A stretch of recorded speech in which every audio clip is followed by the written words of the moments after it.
क्योंकि शरीर राग है, शरीर के भोग छोड़ने में वो जो मन हमें अभी तक दुर्गति करता रहा, क्लेश देता रहा, हमारे अंदर अशांति, चिंता, शोक, भय, क्या क्या वर्णन करें।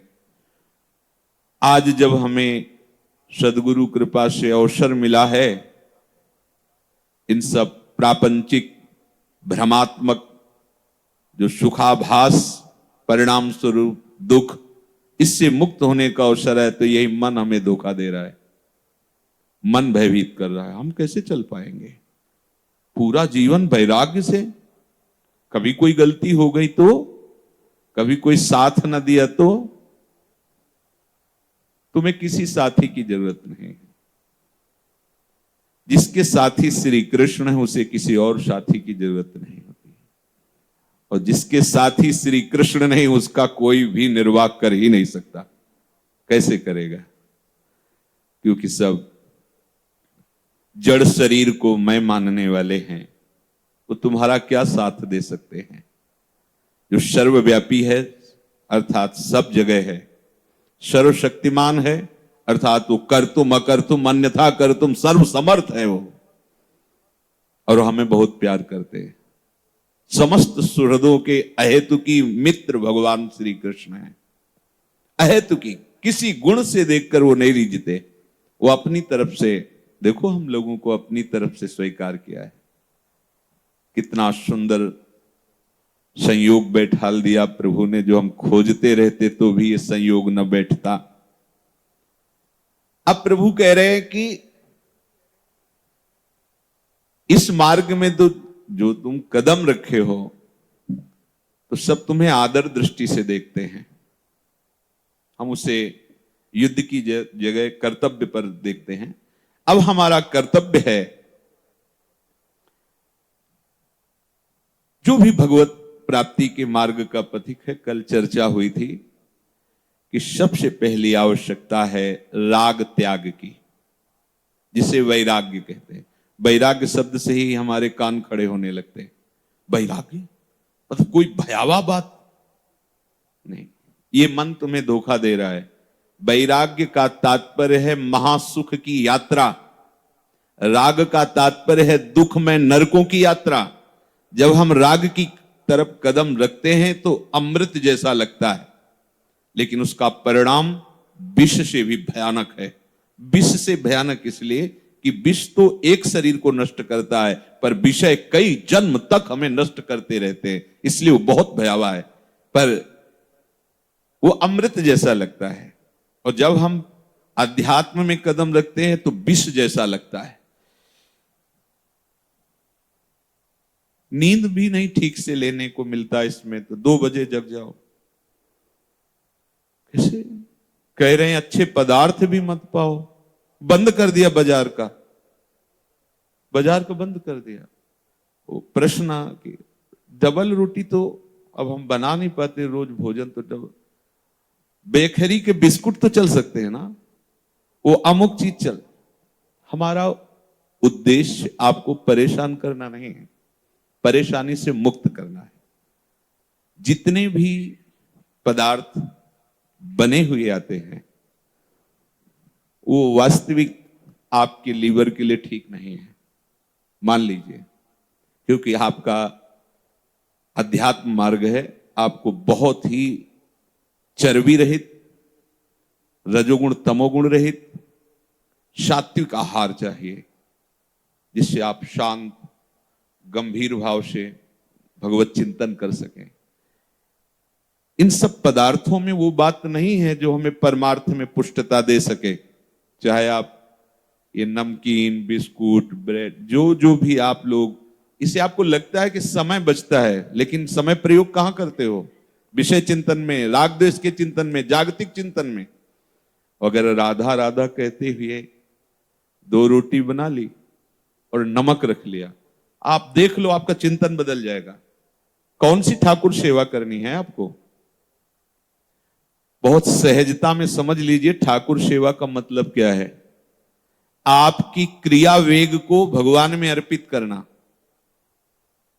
क्रिया वेग को भगवान में, प्रभु में अर्पित करना, यही ठाकुर सेवा है।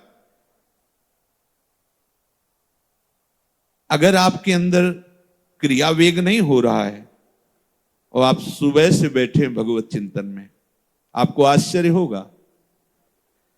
रात्रि के 8 बजे मंगला हुई है, मिश्री का इतना टुकड़ा भोग लगाया है, पवा के मुंह पोंछ के शयन करा दिया है।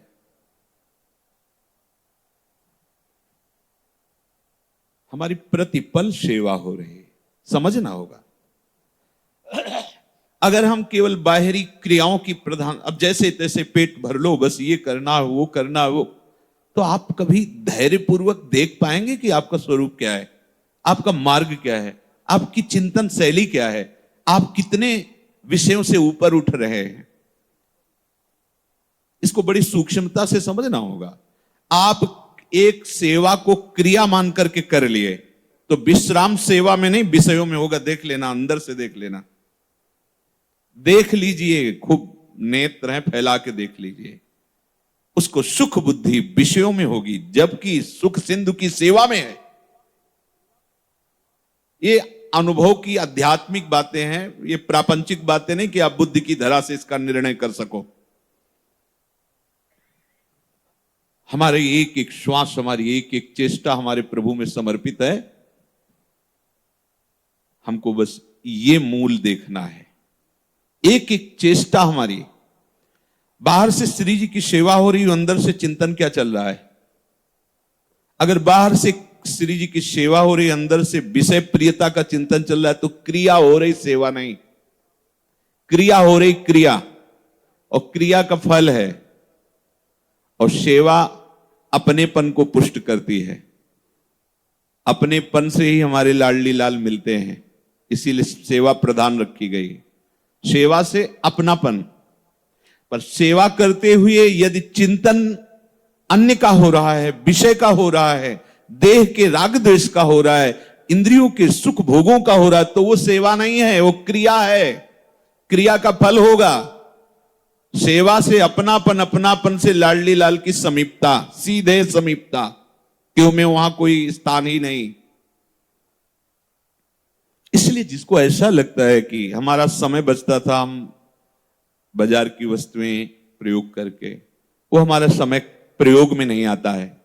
ऐसा समय प्रयोग में नहीं आता है।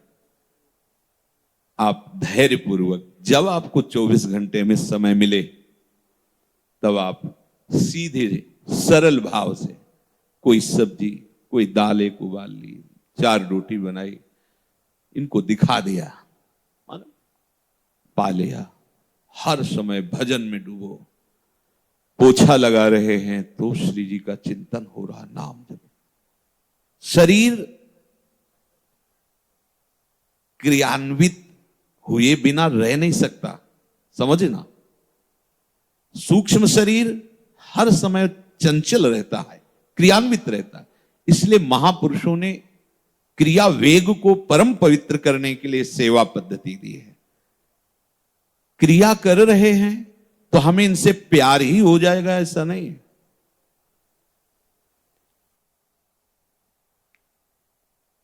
अगर सेवा हो रही है तो निश्चित इनसे प्यार हो जाएगा। सेवा हो रही तो दूसरे की कोई परवाह नहीं, वचन पर विश्वास रखो, सेव्याधीन हो जाएगा। क्रिया हो रही, बात बदल गई, वही बात बदल गई। सेवा और क्रिया में अंतर है, समझ रहे हो ना। जो अपनेपन के प्यार से एक पुष्प भी अर्पित कर देता है, तो गीता में ही भगवान ने कहा, पत्रम पुष्पम फलम तोयम, ये में भक्त्या। भक्त्या मतलब अपनापन, प्रेम। मेरे प्रभु, मुझ दीनहीन के पास आपका दिया हुआ ये पत्र है, ये जल है, ये वो स्नामी, उसी समय भगवान पा लेते हैं। सेवा के विषय को लेकर के अगर ये बात आती है कि हमें समय, तो हमें लगता है सेवा हमारे ऊपर बोझा है क्या? सेवा हमारे लिए अशांति है क्या? सेवा हमारे लिए क्लेश का कारण है क्या? तब तो फिर आनंद का कारण क्या होगा? अगर गुरु सेवा, भगवत सेवा ये हमारे अशांति क्लेश का कारण हो, तो शांति और आनंद का कारण क्या होगा? इसलिए सुलझना होगा। सही सेवा में पहुंचने के लिए ही ये आदेश होता है। श्री जी को कुछ भोग नहीं चाहिए। चिदानंद बपू हैं, उनको ये दाल रोटी कढ़ी चावल भात नहीं चाहिए, मान लीजिए। अब आपके शरीर के पोषण के लिए चाहिए तो हम प्रसाद भोगता है, इसलिए इनको भोग लगाते हैं। नहीं, दोनों को पाने का ही समय नहीं है। हमारे प्रिया प्रीतम को, अब आपको ऐसा किसी और से बात करेंगे तो उपहास करेगा इस बात को, उनको पाने का ही समय नहीं। वो तो सखियां जो पवाती हैं वो कढ़ी चावल रोटी नहीं पवाती हैं, आगे चलकर पता चलेगा आप लोगों को। सखियां जो प्रसाद पाती हैं उसी से आप समझ लो प्रिया प्रीतम क्या पाते हैं। प्रणय में रसिक ललितादि लोचन चसक पिवत मकरंद सुख राशि अंतर से, जैसी हरिवंश निकट दासी जन लोचन चसक रसासौ गटकत। तो अमनिया थोड़ी पा रहे हैं, तो प्रसाद पा रहे हैं, रसासो। तो फिर आराध्य देव क्या पा रहे हैं? रसासो। कैसे? वो वर्णन का विषय नहीं है। दुआ दिनांत विहार करें तो लाल प्रिया में भई ना कैसे कल्प कल्प व्यतीत हो जाते हैं केवल ऐसे देख। कल्प कल्प, या तो मंगला भोग है, राजभोग है, शयन भोग, कल्प कल्प व्यतीत हो गए केवल देखते देखते। फिर भी देखने की चाह ऐसी मानो कभी देखा ही नहीं। वह दूसरा अवसर कहा है, पर फिर भी ऐसे प्रेम में ऐसा अद्भुत सुख सखियों को प्रिया प्रीतम प्रदान करते हैं। तो आपको इस बात में हठ नहीं करना, मुझे सब कोई सामग्री नहीं चाहिए प्रिया प्रीतम के लिए, कोई सहयोग किसी का नहीं चाहिए प्रिया प्रीतम के लिए।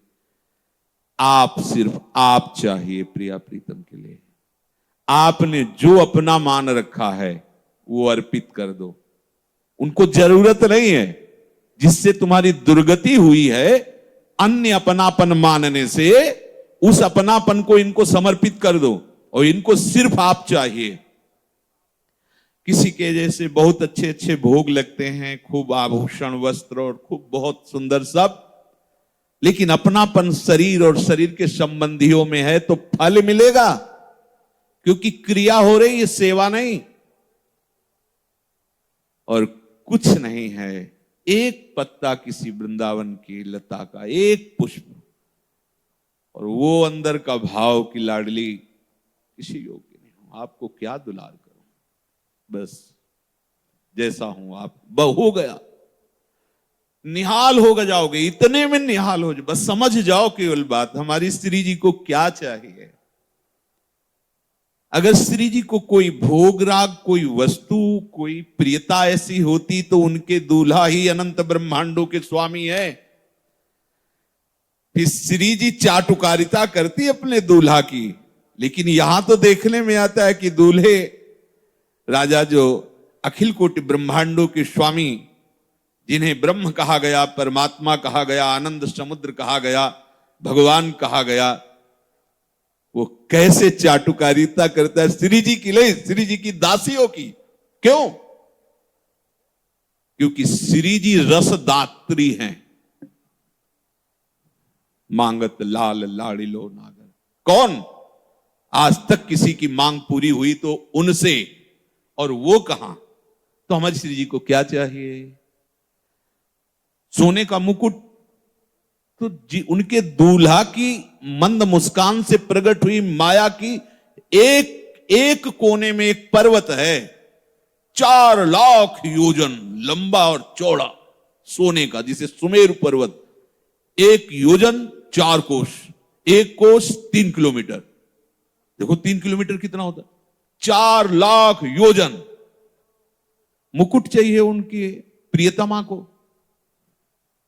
अरे रत्न गर्भा इस पृथ्वी को कहा गया, रत्नों के ढेर समुद्र में ऐसे कंकड़ की तरह पड़े उनको। आप समझो, श्री जी को रिझाने के लिए क्या चाहिए? सिर्फ आप चाहिए, आप। और यही बात नहीं हो पाती, आप अपने को औरों को दिए हैं पदार्थ वस्तुओं से श्री जी को रिझाना चाहते हैं, तो ये क्रिया हुई और इसका बढ़िया फल मिलेगा जैसी आप चाह करोगे। लेकिन श्री जी की सेवकाई मिल जाए या श्री जी मिल जाए वादा नहीं। और कुछ नहीं है, हम जैसे हैं आपके हैं, जैसे तिनका को वायु जहां चाहे वहां ले जाए, ऐसे लाडली मेरा जीवन मेरे सर्वस्व आप हो। बस लाडली जी मिलेंगी, नित्य सेवा मिलेगी, कोई खर्चा नहीं, कोई हम साधना की बात नहीं कर रहे। मेरी लाडली आपके, नहीं तो श्री जी अकिंचनों को कभी नहीं मिलती। क्या है, जिन्होंने समस्त भोगों से राग त्याग कर दिया, स्नेह संबंधियों से राग त्याग कर दिया, उनको श्री जी कैसे मिलती? क्योंकि उनके पास क्या है। लेकिन जहां कहीं महिमा देखी गई तो अकिंचनों के साथ ही युगल सरकार खेलते पाए गए। इस रहस्य को समझिए। आप इस बात में मत जाइए कि बाजार से बनी हुई सुंदर सुंदर पदार्थ हम भोग लगाएंगे तो लाडली जी पाएंगी मुस्कुरा के, क्योंकि उनके पास भोग की कमी है। पहली बात तो आप अंतर की बात समझ लीजिए, श्री जी पार्थिव पदार्थ पाती ही नहीं है। लगेगा इतने भोग लग रहे हैं, ये कौन सा प्रवचन कर रहे हैं, सबकी अश्रद्धा पैदा कर रहे हैं। नहीं, उसमें जो आपका अपनापन मिला होता है उसी को पाते हैं। जैसे श्री जी के प्राण वल्लभ श्री लाल बिहारी जी, इनके भगवत्ता भरे स्वभाव में देखिए, ये अपने भक्त के लिए जब संधि दूत बन करके जाते हैं दुर्योधन के पास, तो इतनी ऐसी व्यवस्था की थी दुशासन के महल में कि देवराजेंद्र भी ललचा जाए, ऐसी व्यवस्था। और उसका भ्रम यही था कि हमारे स्वागत से हमारे पक्ष में हो जाएंगे श्री कृष्ण। बड़ी लीला हुई। उसके बाद उसने कहा स्वागत है, आप महल पर पधारो। तो भगवान ने कहा किसी का स्वागत दो ही भाव में स्वीकार किया जाता है, या तो प्रीति हो और या फिर भूख हो। मिला नहीं है, चलो, दरिद्र है खाने को नहीं, चलो भले प्रीति ने, पेट तो भर जाएगा। तो तेरे में प्रीति नहीं, मेरे में भूख नहीं, नहीं गए। जो महाराज कह रहे मेरे में भूख नहीं, वो उसी समय सीधे जा रहे विदुर जी के घर। विदुरानी जी की स्थिति कई बार वर्णन किया। और भगवान वहां क्या पा रहे हैं? छिलका, जो साधारण भी कोई नहीं पाता। उसने केला की गिरी ही तो पाता है, लेकिन ठाकुर जी वहां क्या पा रहे हैं? छिलका नहीं। विदुरानी का भाव, अनुराग में अपनेपन में डूबी हुई, ऐसे गूदा फेंक देती है, छिलका लगा रही, जैसे वो बावरी ऐसे पाने वाले बावरे हैं, प्रेम में डूबी। विदुर जी आते हैं, दबकाया, अरे पगली ये तू क्या कर रही? गिरी गिरी तो सब बाहर फेंक रही, छिलका पवा, केला लिया। ऐसे प्रभु ने पाया एक कवल और कहा विदुर जी से कि स्वाद, वो स्वाद ही जो विदुरा। समझो भोग का तात्पर्य आप जो लौकिक पदार्थों से ले रहे हैं, भोग का तात्पर्य है हमारा अपनापन, अपनेपन से डूब करके जो जैसे। तो हमें ये जो भगवत मार्ग मिला है, ये राग त्याग के लिए मिला है, जिसे हम शास्त्रीय भाषा में वैराग्य कहते हैं। बहुत सुंदर बात है, ध्यान से सुनना। कल चर्चा हुई थी कि दो मार्ग हैं। जब हम प्रभु की तरफ चलते हैं तो संसार का पूरा राग त्यागना होता है। संसार राग का तात्पर्य है दृष्टि परिवर्तन। शहर छोड़ करके जंगल में एकांत गुफा में भाग जाना, इसे वैराग्य नहीं कहते। अरे यहां तो लोग बहुत हैं, चलो एकांत चलते हैं, इसे वैराग्य नहीं कहते। समझना, यदि व्यक्ति, वस्तु, स्थान, पदार्थ में राग है तो गुफा में बैठा हुआ भी संसारी है। और यदि उसने ऐसी भावना कर ली है, नाथ सकल संपदा तुम्हारी, मैं सेवक समेत सुत नारी, तो वो परिवार और घर में रहता हुआ भी अनिकेत अमानी, वो अकिंचन परमहंस है। समझना पड़ेगा। भाई जी महाराज के सामने बड़े बड़े विरक्त परमहंस भी प्रणाम मुद्रा में होते थे, और भाई जी धोती कुर्ता में उनके चरणों में मस्तक पधराते थे, पर सब उनका आदर एक महापुरुष की पदवी। भाई क्यों? ना उन्होंने लाल पहना था, ना पीला पहना, धोती कुर्ता चोटी तिलक। हमें बात समझनी होगी। अगर हमारा राग है तो हम चाहे जहां भाग के जाएं संसारी ही कहे जाएंगे, बैरागी नहीं। ये भ्रम बना रहता है सबको।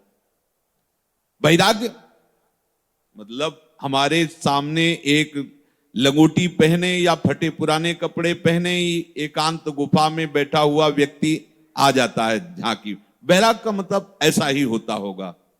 ये स्थूल बात है। वैराग्य किसे कहते हैं? ना शरीर, न शरीर के भोगों में, न शरीर के संबंधियों में किंचन मात्र राग न रह जाना, और उसकी पहचान, उसकी स्मृति ना आना। समझ में आ रहा है? वैराग्य का मतलब क्या है? शरीर, शरीर के संबंधी, शरीर के संबंधी भोग, इनमें राग न रह जाना। जैसे भोजन सामग्री है, आपने जैसा भोग लगा पा रहे हैं, नमक नहीं उसमें सब्जी में, भूल गए, बोलना नहीं कि नमक नहीं। श्री जी ने पा लिया है, कैसा? हाँ ठीक है। अरे इसमें तो पता चला नमक ही नहीं, तो करना क्या है? प्राणी पोषण तो करने, वो तो हो गया प्रसाद। बहुत अनुकूल नहीं लग रहा है, जितना चाहिए उतना। राधा हमें उसकी महिमा नहीं बखाननी। खीर बहुत बढ़िया, आज की तो कढ़ी बहुत बढ़िया, आज का पदा, ये आप राग पुष्ट कर रहे हैं, बिल्कुल ठीक नहीं। क्या है? श्री जी का प्रसाद है, बस खत्म। जितनी आवश्यकता।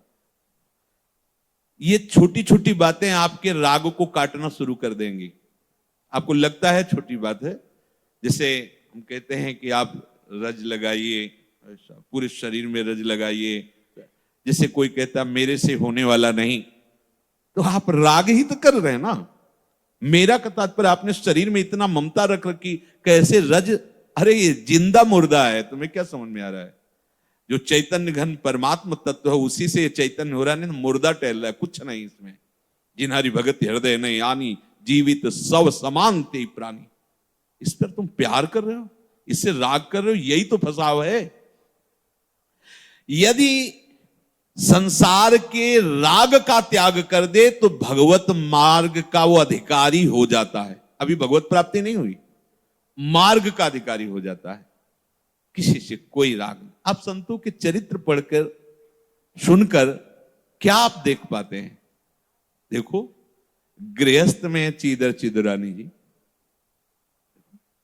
आप मतलब हम जन विरक्त जन है, वो गृहस्थ है, खिड़की दरवाजे भी साधु सेवा में बेच दिए और बड़े चैन से आनंद से रह रहे। कोई मन में अशांति नहीं, कोई ऐसा लोलुपता। देखिए राका बाका जी की, कह दो वो तो बड़े भक्त हैं, तो हम बड़े के नहीं है क्या? हम बड़े के नहीं है क्या? जिस मार्ग पर हमारे, वो सब गुरुजन ही तो हैं, तो जिस मार्ग पर गुरुजन गए हैं, क्या उनके अनुयायियों के लिए वो मार्ग सुदृढ़ नहीं है क्या? चला जा सकता है। ये मानकर कि वो तो अमुक थे, ये हम कभी स्वीकार नहीं किया जीवन में। हमारे प्रभु के ही तो थे ना, और हम किनके? उन्हीं प्रभु के तो है ना। तो उनकी चरण धूल माथे पे रख के चलो ना, उसी मार्ग पे, राग त्याग के मार्ग में चलो। हम नहीं कर, तो आप शरीर भाव को लेकर बोल रहे हैं ना कि मैं नहीं कर पाऊंगा। आप सब कुछ करने की सामर्थ्य रखते हैं, क्योंकि आप सामर्थ्यवान के हैं। आप ऐसा निराशा जो आप लाते हैं वो भोगों का राग आपको निराश करता है भगवत मार्ग में। मैं ऐसा नहीं कर पाऊंगा, मैं ऐसा नहीं चल पाऊंगा, मैं ऐसे नहीं रह पाऊंगा। किसको लेके बोल रहे हो? उसी बेईमान मन को लेके, उसी शरीर को लेके जो हमारे करोड़ों बार दुर्गति का कारण बने हैं, उनको लेके आप बोल रहे हो। मनुष्य शरीर राग अहंकार के कारण लोभ काम मोह वासना आदि जितने विकार हैं, इन सब के जाल में बंधा रहता है। एक एक शब्द समझना है। आपको काम क्रोध लोभ मोह मद मत्सर ना कभी छुआ है, ना भी छू सकता है, ना कभी छू सकेगा। जब तक आप शरीर में अहंकार करेंगे, मैं स्त्री मैं पुरुष मेरा मैं, तब तक आप चाहे जितने अनुष्ठान कर लें, चाहे जिस गुफा में चले जाएं, आप इन विकारों से बच नहीं सकते। इसमें दूसरे की जरूरत नहीं होती, अंदर ही अंदर पूरी बाजार पैदा हो जाती है। जैसे स्वप्न में पूरा, ऐसे ही ये स्वाप्निक जगत में सब कुछ, आपको किसी और की जरूरत नहीं। विषयी मन कहीं भी चले जाओ अपना संसार खड़ा कर देगा। बैरागी मन कहीं भी बैठ जाओ, उसके लिए राग है ही नहीं तो संसार है ही नहीं। वो चौराहे पे बैठा हुआ, बाजार पे बैठा हुआ समाधिस्थ रहेगा, भगवत चिंतन परायण रहेगा। कर्म जाल के बंधन में वही उलझ जाता है जो देहाभिमानी है। देहाभिमानी ही देह के भोग और देह संबंधियों के राग में फंसकर दुर्गति को प्राप्त होता है। ये जाल किसी और का तैयार किया हुआ नहीं, तेरा ही तैयार किया हुआ है। तेरे को ही नष्ट करना होगा। जिसने सदगुरु के द्वारा ये ज्ञान प्राप्त कर लिया, तो सदगुरु उपहार रूप से उसके सारे कर्म बंधन उसी के द्वारा नष्ट करा देते। ये तू त्याग, तू ऐसा कर, तू ऐसा कर। पर यदि अहंकार समर्पित नहीं है तो भाग जाएगा। अहंकार समर्पित नहीं तो विपरीत भावना आ जाएगी, शरणागति की जो कमी है। ये सब क्यों छोड़वा रहे हैं? क्यों ऐसा हमारे ही साथ क्यों? ये कब तक भोगना पड़ेगा? ये कब? वो भोग से ऊपर उठाने के लिए उसको लग रहा है ये दंड है, कब तक भोगना पड़ेगा? क्योंकि सुख बुद्धि शरीर को लेकर के विषयों में है। बिना सदगुरु की वचन पर दृढ़ विश्वास किए कोई इस कर्म जाल को काट नहीं सकता। क्योंकि जिन्होंने पा लिया है वही दे सकते हैं। जिन्होंने कर्म जाल को नाश करके और वस्तु को जिसको पाना पा लिया, वो जानते हैं ये हटाना पड़ेगा। डॉक्टर कहता है तुम्हें दही नहीं खाना, तुम्हें ये नहीं खाना, वो नहीं खाना, हम चुपचाप मान लेते हैं। तर्क थोड़ी करते हैं कि दही में क्या दोष है, गाय के शुद्ध दूध का होता है दही, लेकिन तुम्हारे रोग के लिए वो नुकसानदायक नहीं पाना। हम तर्क नहीं करते, परहेज स्वीकार करते हैं। ऐसे भवरोग से निवृत्ति पाने के लिए सदगुरु रूपी वैद्य ने जो हमको परहेज बता रहा या बता रहे हैं, हमको बिना क्यों में किए उसे धारण करना होगा। इतनी समस्या को ऐसी समस्या बना लिया कि 1 साल तक बाजार की वस्तु नहीं पानी, ये कोई समस्या है? अरे भाई कहां फंसे हो, कहां फंसे हो? अरे इसको ही अपना नहीं मानना। अभी तो आप इसके द्वारा स्वीकृत किसी एक विषय पर अरझ गए। यहां तो पूरा का पूरा जाल काटना है। जथा लाभ संतोष सदा काहू सो कछु न चाहोगो। जैसी परिस्थिति है शरीर की, राजी है, क्योंकि हमें इससे लेना देना नहीं। हमें अपने प्रीतम के चिंतन में डूबना है। अब जिसे सही सत्संग नहीं मिलता है, वो लोग भटका देते हैं उपासक को। आज संसार में ऐसे अज्ञानी बहुत मिलेंगे जो भटका दें, और ऐसे बहुत कम मिलेंगे जो हमारे भ्रम का नाश करके भगवत तत्व में स्थित कर दें। ये जो मूढ़ता त्याग नहीं पाए और अपने को ज्ञानी समझ करके उपदेश करते हैं, उनसे जितनी हानि होती है उपासकों की, उतनी अज्ञानी पुरुषों से भी नहीं होती। क्योंकि अज्ञानी से पता सावधान है कि अज्ञान की चीज पता है कि ये ठीक बोल रहा है, और उसको खुद अनुभव नहीं। और वो जो बोल रहा है हम स्वीकार कर लेते हैं तो भटकाव हो जाता है। सही मार्ग। अरे ये सब क्या कि ये नहीं खाना, अरे जो सब खाओ पियो मौज मस्त, 4 दिन की जिंदगी। उपदेश देखो, उनको पता है 4 दिन की जिंदगी, इस जिंदगी को मौज से जियो, रो रो के क्लेश अशांति ये नहीं वो, अरे नहीं, भगवान ने दिया ही है इसीलिए। अब ये उपदेश आपको बिल्कुल अभी जम जाएगा। अभी अगर हम उस बात का, अपनी बात का खंडन करके मंडन करें तो जय हो निकल पड़ेगा। वाह, आज सही बात कही, ब्याज भरोसे को है, हटाओ कुछ नहीं, जो ही प्यारो करे, मंगाओ, भोग लगाओ, खाओ पियो मौज मस्ती से। अभी इसका मंडन, अरे बढ़िया, इतना दान करो ये मिलेगा, ऐसा करो वो मिलेगा, वो प्रिया प्रीतम कैसे मिलेंगे भगवान?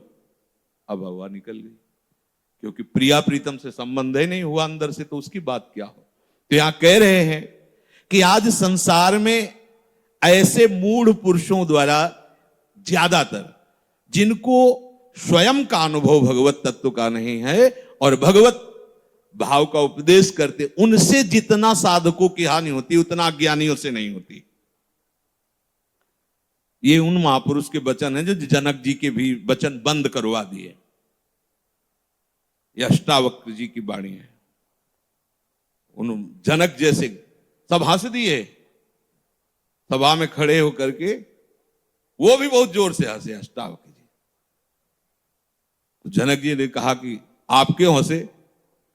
बोले आप क्यों हंसे, आपकी सभा क्यों हंसी? बोले आपके शरीर को टेढ़ा मेढ़ा 8 जगह से देख के हंसे।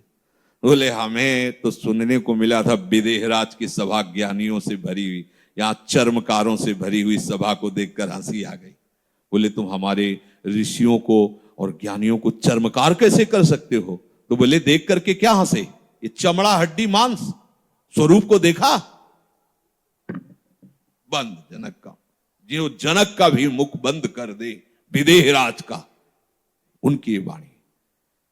डर लगता है आजकल बोलने में, सत्य वस्तु बोल नहीं सकते। किस बात का? क्यों? इस शास्त्रों को जो ये कहते हैं ना कि ये लिखी पड़ी झूठी, कभी भी भगवत साक्षात्कार नहीं हो सकता। शास्त्र हेलना करने वाला कभी भी भगवत मार्ग का पथिक नहीं हो सकता, कोई भी हो कहीं भी हो। तस्मात् शास्त्रम प्रमाणम ते कार्याकार्यो, एक एक अक्षर सत्य, एक एक अक्षर। चलो तो उस मार्ग में आपको दिखाई देगा। जहां भी कोई अशांति हुई है तो शास्त्र आज्ञा का उल्लंघन हुआ है, वही अशांति हुई। नहीं, आज तक का अनुभव है, शास्त्र के मार्ग पर चलने वाले को कभी भी कहीं कोई बाधा रोक नहीं सकी। अगर बाधा हुई है तो अपना माना हुआ कोई ना कोई राग जो शास्त्र विरुद्ध आचरण कराता है, वही हमें बाधा पहुंचाए। आज तक का अनुभव है, शास्त्र विरुद्ध आचरण ही हमारी अशांति, क्लेश और प्रपंच का कारण बना है। शास्त्र के अनुसार चलने पर कभी कोई बाधा स्पर्श ही नहीं कर सकती, चाहे जो युग हो। भगवत प्राप्ति युग के कारण थोड़ी होती है। भगवत प्राप्ति का मार्ग चारों युग में समान भाव से है। कोई भी किसी भी युग में अगर शरीर और शरीर के भोगों से राग करके भगवत प्राप्ति का विधान कहीं वर्णन किया हो तो बता देना। चाहे जहां हो, नाम रूप लीला धाम, चाहे ध्यान करो, चाहे कीर्तन करो, चाहे उसके लिए कोई सेवा पद्धति से सेवा करो, वो शरीर राग, शरीर के भोग राग, शरीर के संबंधियों के राग के त्याग के बाद ही वो होता है जिससे भगवत प्राप्ति होती। किसी युग में कुछ भी नाम कीर्तन ऐसे समझते हो क्या कि शरीर राग और भोगों का राग भोगते रहो मनमानी और नाम कीर्तन करते रहो, तो क्या उसमें लिखा है नामापराध? ऐसे थोड़ी है। राग त्याग के बिना आज तक किसी को भी अनुराग हो सका हो तो आप हमें बताइए।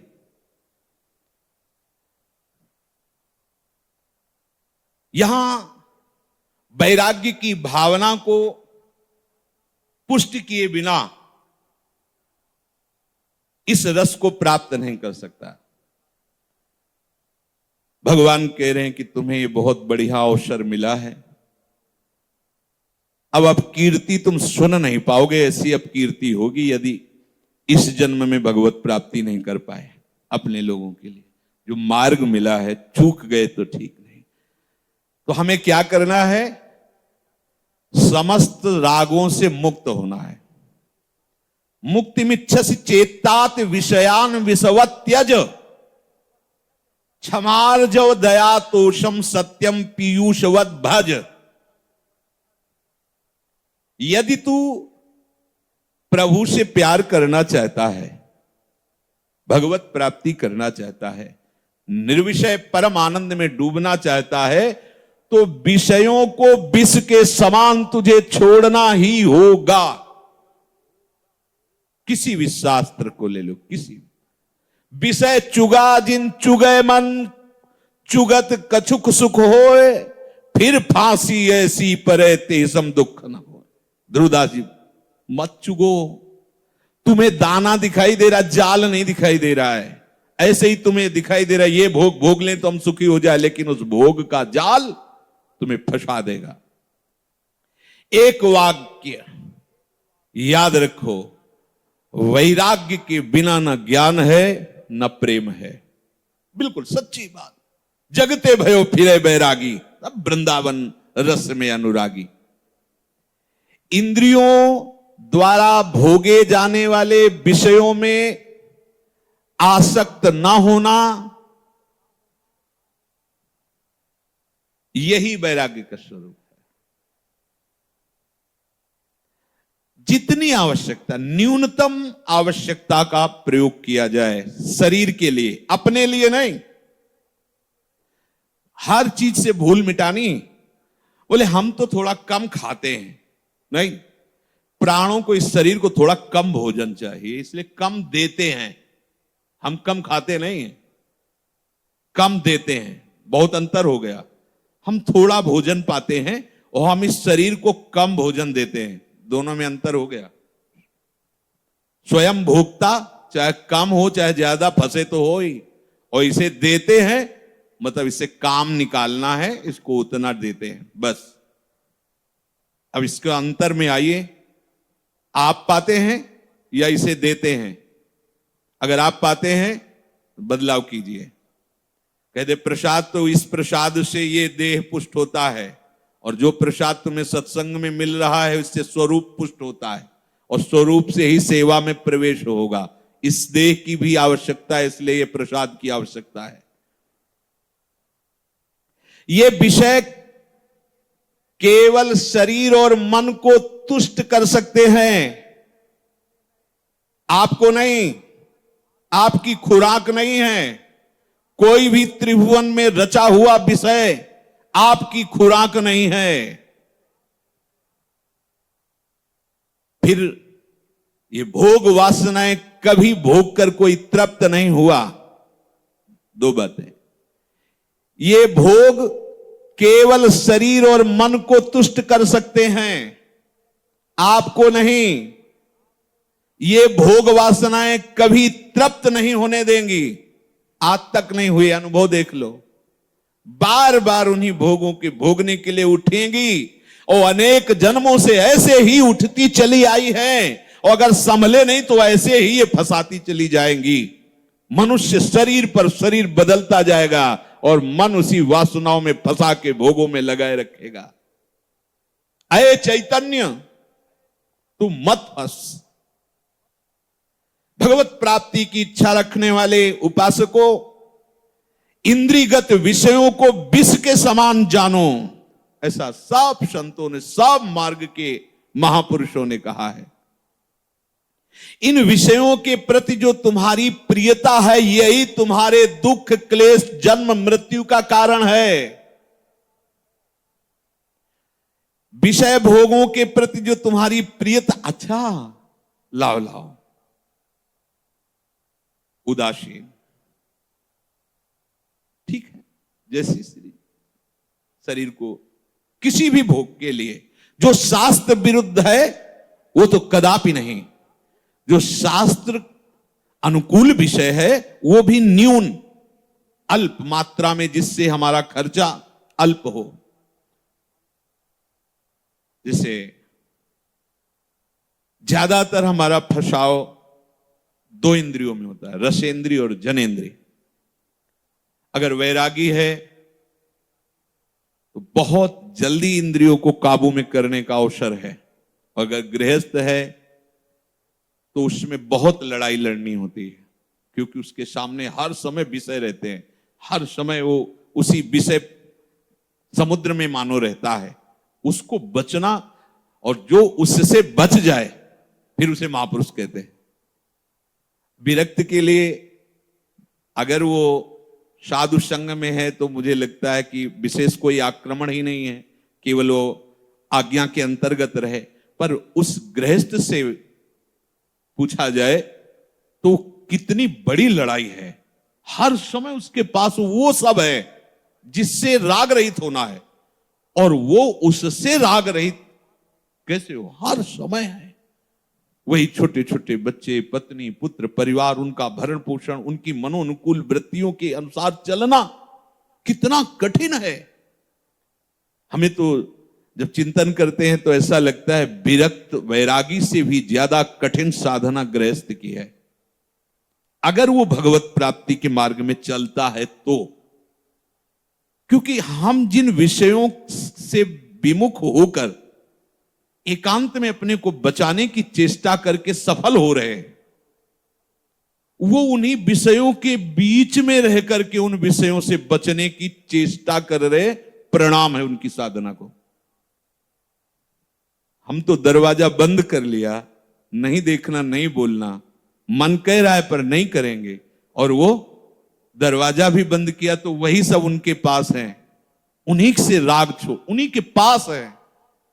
अगर गृहस्थी में रहकर भजन कर लिया उसने, अब उसे त्रिभुवन में कोई परास्त नहीं कर सकता, अगर सही मार्ग का पथिक है तो।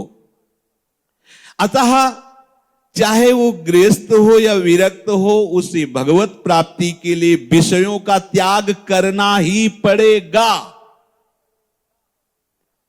पर विषय त्याग मात्र से कोई भगवत प्राप्ति नहीं कर लेगा, ध्यान देना। वो उसे पात्र बनाता है। विषय त्याग भगवत प्राप्ति का अधिकार बना देता है, पात्र बनाता है। विषय के छोड़ने से पात्रता आई। अब विषय छोड़ने की भावना को अच्छे से समझ लो।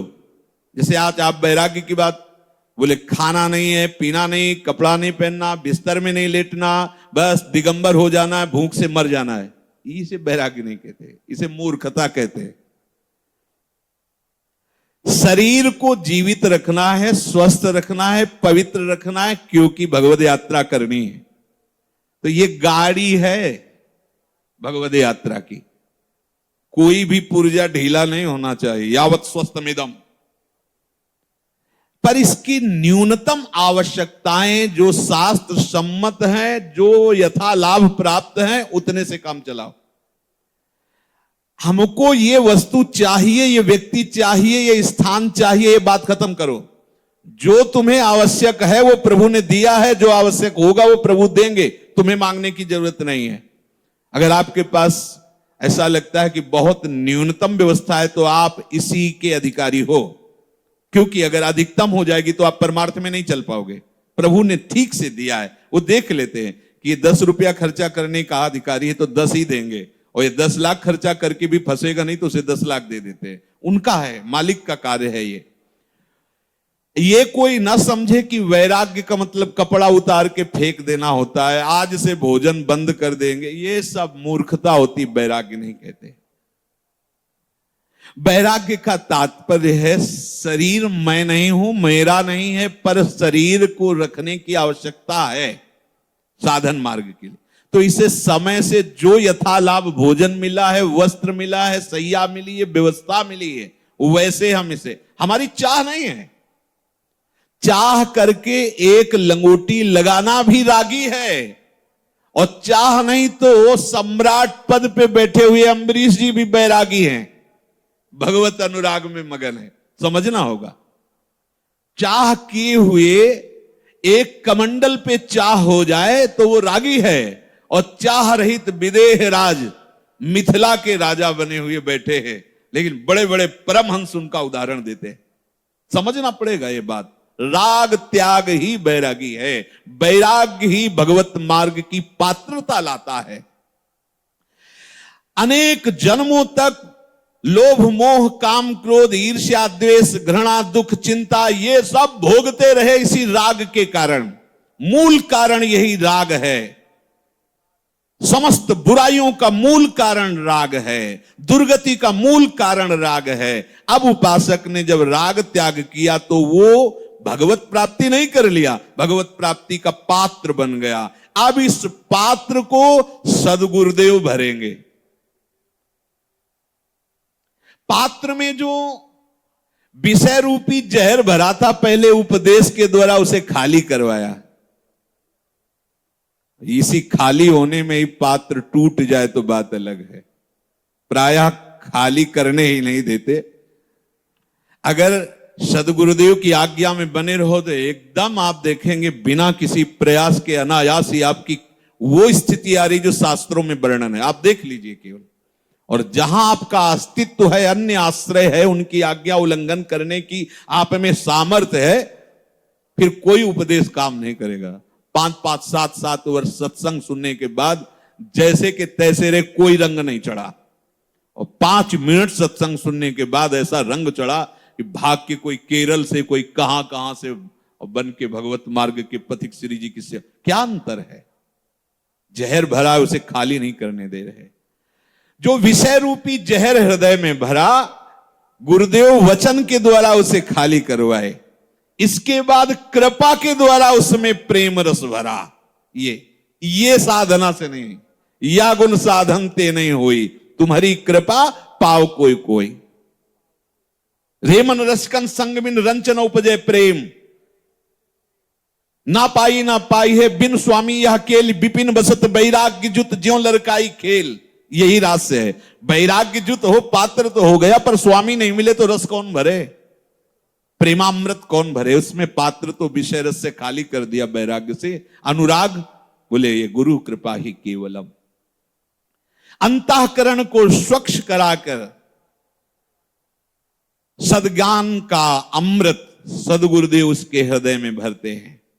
सदगुरुदेव की कृपा से क्षमा, सरलता, दया, संतोष, सत्य, ये अमृत झलकने लगता है उसके हृदय। ये अमृत है।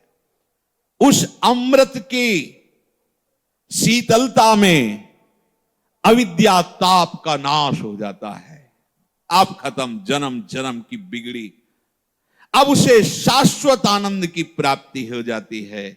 इसे ही अमृतत्व कहते हैं, इसे ही अमृत पद कहते हैं। विषय त्याग से देह के प्रति जो झूठा अपनापन था वो छूटा। सदगुरुदेव की कृपा ने तुम्हारे अंदर सत्य सद्गुणों की स्थापना की। अब प्रभु से अनुराग, अब जाके शांति मिली है। तो हे अर्जुन, ये तुम्हारे सामने जो कर्तव्य उपस्थित हुआ है, यदि तुम भय या शोक के कारण इस कर्तव्य से विमुख होते हो तो लोग तुम्हारी निंदा करेंगे। भगवत प्राप्ति की बात सोच के भय लग जाएगा, देख लो आप। विषय त्याग की बात सोचकर भय लग जाएगा। किसको? मन को। आपको नहीं, मन को। क्या होगा भगवत प्राप्ति में? सोने को मिलेगा। भगवत प्राप्ति में ये ऐसे प्रश्न, जैसे वो सुकरी प्रश्न कर रही थी प्रहलाद जी से, वैकुंठ में विष्ठा मिलेगी? प्रहलाद जी का गजब है प्रभु, दुरत्य है आपकी माया, दुरत्य है। भगवत प्राप्ति में ये मिलेगा। मतलब अपने को शरीर मान करके वो सोचता है भगवत प्राप्ति हो जाएगी तो ये खाना पीना सोना जागना मौज मस्ती, ये केवल दिमाग शरीर राग में है। खाना पीना सोना जागना ये मस्ती, ये शरीर राग की बात है। आपके स्वरूप में पूर्ण काम हो, न भोजन की जरूरत है, न प्यास की जरूरत है, न किसी भोग की जरूरत है, न किसी लोक की जरूरत है, न किसी प्रतिष्ठा पद की जरूरत है। आप भगवत स्वरूप हो, भाई यही तो समझना है। और इसी स्वरूप से तो श्री जी के पास जाना है, इससे थोड़ी जाना है। तीनों देहों से परे भाव दे, उसी की तो भूमिका आपको समझा रहे हैं। बिना राग त्याग के सदगुरु कृपा का अनुभव नहीं हो सकता। बिना विष भरे इस घड़े को खाली किए ये सदगुरु के वचनामृत उसमें स्थित नहीं होंगे, और बिना स्थित हुए सब मजाक है। इसलिए ये जो बातें आप सुन रहे हैं, आप इसे गंभीरता पूर्वक मनन कीजिए और हृदय में धारण कीजिए, जीवन कृतार्थ हो जाए। अर्जुन जी को कर्तव्य पालन में पाप, भय, शोक ये दिखाई दे रहा है। प्रभु ने सबसे पहले शोक का शमन करने के लिए शरीर और स्वरूप, मैं, आत्मा, इसका वर्णन किया। शरीर को लेकर के शोक करना बनता ही नहीं क्योंकि ये विनाशी है, और स्वरूप को लेकर शोक की कोई गुंजाइश नहीं है क्योंकि वो अविनाशी है, अक्लेद्य है, अशोष्य है, अदाय है। दूसरी बात, पाप। पाप का कहीं भी कोई भी लेस तुम्हारे इस कर्तव्य पे नहीं है, क्योंकि जब कोई स्वसुख वांछा से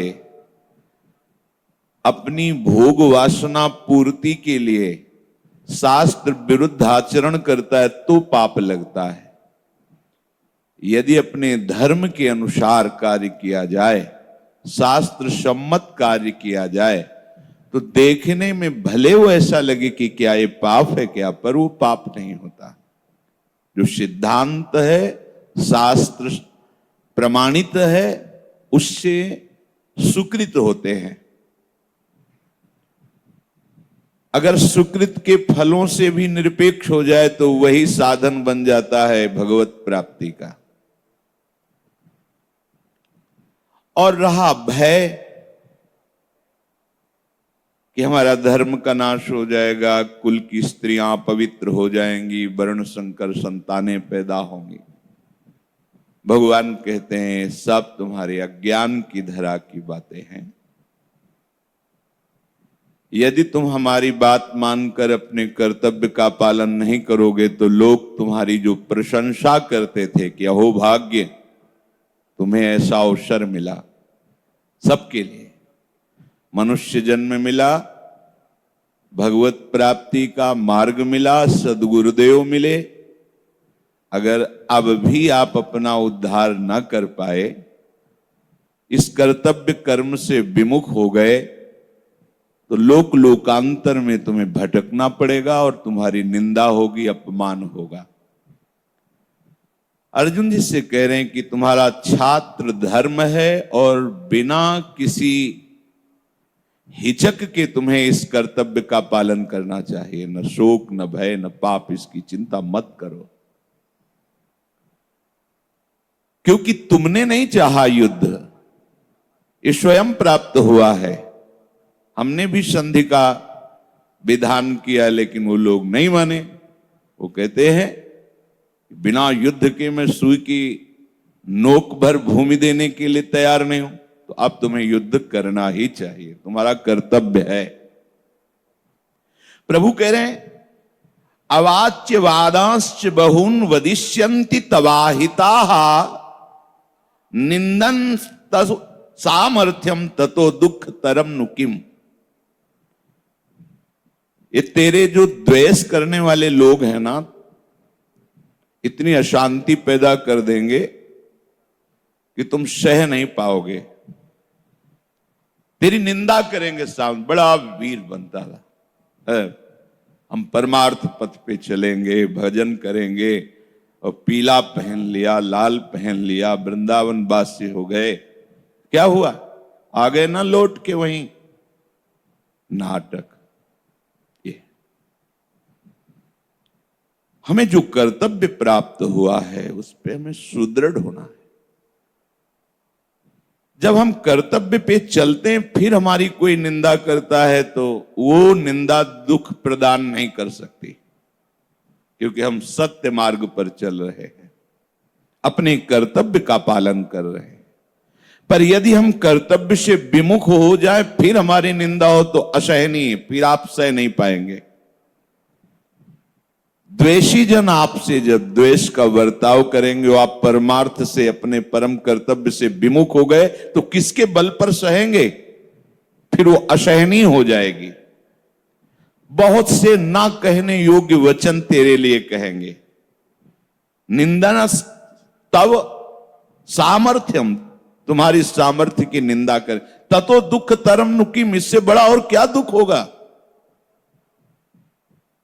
इसलिए मेरी बात मान। हतो वा प्राप्स्यसि स्वर्गम जित्वा वा भोक्ष्यसे महीम तस्मादुत्तिष्ठ कौन्तेय